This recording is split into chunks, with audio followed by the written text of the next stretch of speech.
สบายดีพี่น้องเบิร์ดสุขูสุคนวันนี้มาเฮ็ดให้ด่านพี่น้องหลุมซ่อนดอกไฟลักษณะเป็น2 ชั้นเนาะพี่น้องเนาะเลยพี่น้องขั้นตอนการยิงแผ่นเนาะอันจะเป็น2 จากว่าพี่น้องเป็นซ่อนดอกไฟแบบ2 ชั้นเนาะการหลุมพี่น้องบนกัน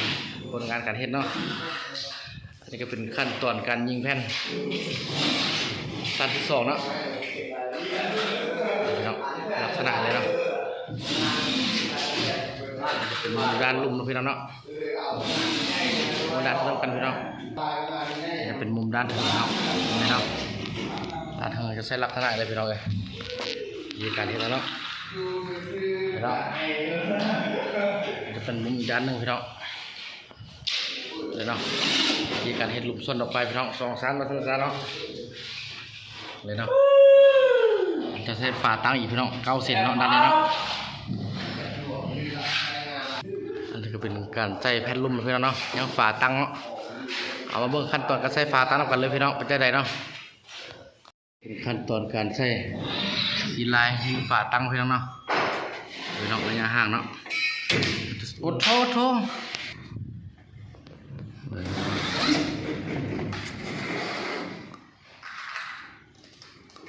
ห่างประมาณ1 เซนพี่น้องเนาะมันจะได้ใส่แผ่นทำเนาะพี่น้องเนาะอย่างแล้วเนาะ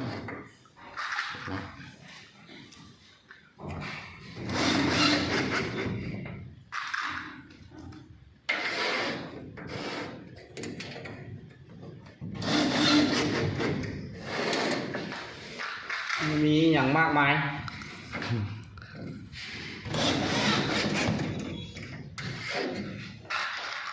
เดี๋ยวไปดูเนาะตัวกันยิงเนาะ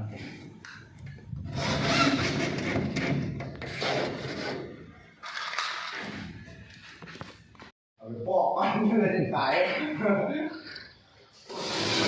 กันเราพี่น้องเนาะ ตรงไหน ขั้นตอนการ อะไร ใส่ลายกันเนาะ ก็เนาะ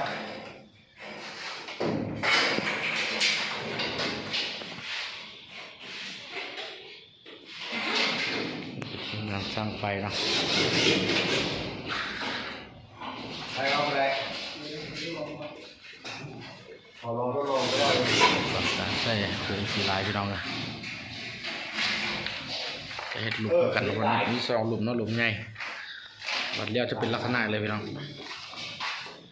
เลยเนาะเขายิงเลี้ยวพี่น้องเนาะ เรียนไปเรียนมาปาระโดดไม่เลย ลายเลี้ยวนะพี่น้องเนาะเป็นลักษณะเลยพี่น้อง งานจะเอาไปซ้อนละ จะเป็น บ้าน มุม หมอ ที่ ห้าลูกนี่วะเด็กใช้ลักษณะเลยว่าขั้นต่อไป